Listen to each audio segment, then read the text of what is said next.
Halo, selamat pagi untuk kita semua. Shalom. Assalamualaikum warahmatullahi wabarakatuh. Salve.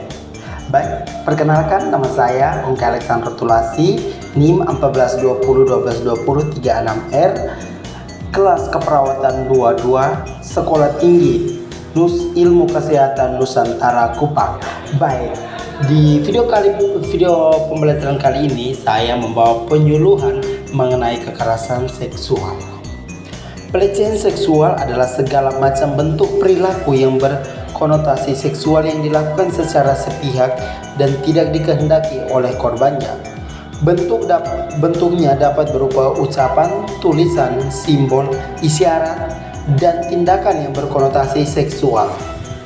Aktivitas yang berkonotasi seksual bisa dianggap pelecehan seksual jika mengandung unsur-unsur sebagai berikut, yaitu adanya pemaksaan kehendak secara sepihak oleh pelaku, kejadian ditentukan oleh motivasi pelaku, kejadian tidak diinginkan korban, dan mengakibatkan penderitaan pada korban.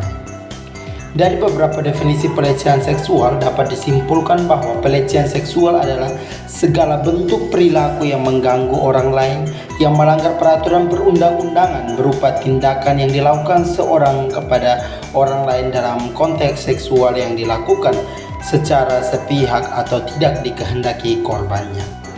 Pelecehan seksual terhadap anak dapat terjadi pada siapa saja, kapan saja, dan di mana saja. Siapapun mempunyai potensi untuk menjadi pelaku pelecehan seksual pada anak. Pelaku tidak pernah berhenti menjadi ancaman bagi anak-anak. Mereka cenderung memodifikasi target yang beragam, dan siapapun bisa jadi target pelecehan seksual, bahkan anak ataupun saudaranya sendiri. Itu sebabnya pelaku pelecehan seksual kepada anak ini dapat dikatakan sebagai predator. Berbagai bentuk tindakan pelecehan seksual dilakukan oleh pelaku untuk memuaskan hasrat seksualnya tanpa pandang bulu. Secara umum pelecehan seksual ada 5 bentuk, yaitu pelecehan fisik, pelecehan lisan, pelecehan nonverbal atau isyarat. Yang pertama, pelecehan fisik, yaitu sentuhan yang tidak diinginkan mengarah ke perbuatan seksual seperti mencium, menempuk, memeluk, mencubit, mengelus, memijat tengkuk, menempelkan tubuh atau sentuhan fisik lainnya.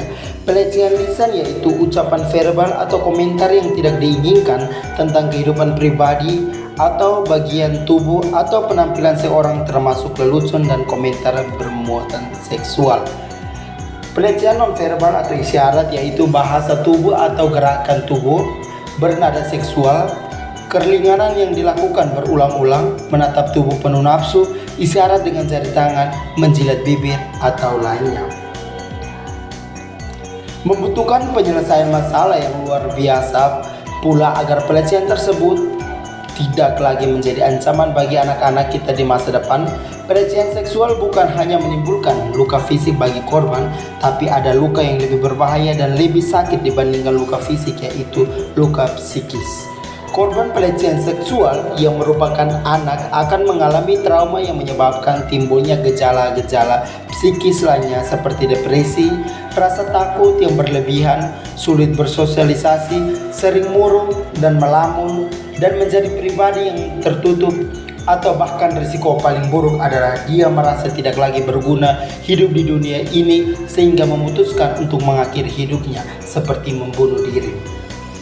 Dalam hal ini, peran keluarga sangat dibutuhkan bagi anak yang menjadi korban pelecehan seksual. Kasih sayang yang semangat yang diberikan oleh orang tua mampu menjadi obat bagi trauma yang dialami anak. Namun dalam kenyataan masih ada orang tua yang menjadikan anak tersebut sebagai aib keluarga yang memalukan sehingga membuat anak menjadi lebih depresi, yang tidak menutup kemungkinan di kemudian hari anak tersebut dapat menjadi seorang pelaku juga, karena berdasarkan hasil survei pelaku pelecehan seksual di masa lalu juga merupakan korban pelecehan seksual pula. Maraknya kasus pelecehan seksual di Indonesia membuat orang tua khawatir akan keselamatan anak-anak mereka, terutama ketika anak sedang melakukan aktivitas di luar rumah. Apalagi pelecehan seksual kini sudah tidak memandang gender. Anak laki-laki yang dianggap lebih dapat diandalkan untuk menjaga diri dibandingkan dengan anak perempuan. Kenyataan berdasarkan survei KPAI menunjukkan bahwa korban pelecehan seksual anak laki-laki mempunyai porsi lebih tinggi dibandingkan anak perempuan. Berbagai dampak psikologi yang dialami korban membuat terpuruknya kondisi emosional yang berpengaruh terhadap hubungan dengan orang lain. Maka dari itu, para korban harus segera mendapat pendampingan psikologi agar ia tidak berlarut-larut dalam trauma dan kesedihan. Selain itu, peran keluarga menjadi penting sebagai orang yang dekat dengan anak, sebagai psikolog pribadi yang harus mendukung anak agar tetap terus semangat menjalani kehidupannya, menumbuhkan rasa kepercayaan diri anak, dan menumbuhkan cita-cita anak yang ia inginkan di masa depan, sehingga si anak kembali mempunyai ambisi untuk mencapainya. Kita perlu merubah mindset kita yang menganggap pelecehan seksual sebagai aib yang harus ditutup-tutup dari masyarakat, sehingga menyebabkan kita segan dan malu untuk melaporkan kasus anak alami. Dengan tidak melaporkan kasus tersebut sama saja seperti kita membebaskan pelaku berkeliaran mencari korban lain untuk melakukan pelecehan yang sama.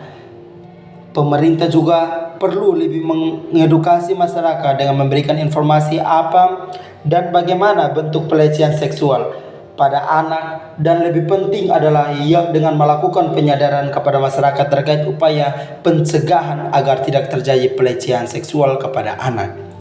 Baik, sekian pemaparan penyuluhan kekerasan seksual pada anak dari saya.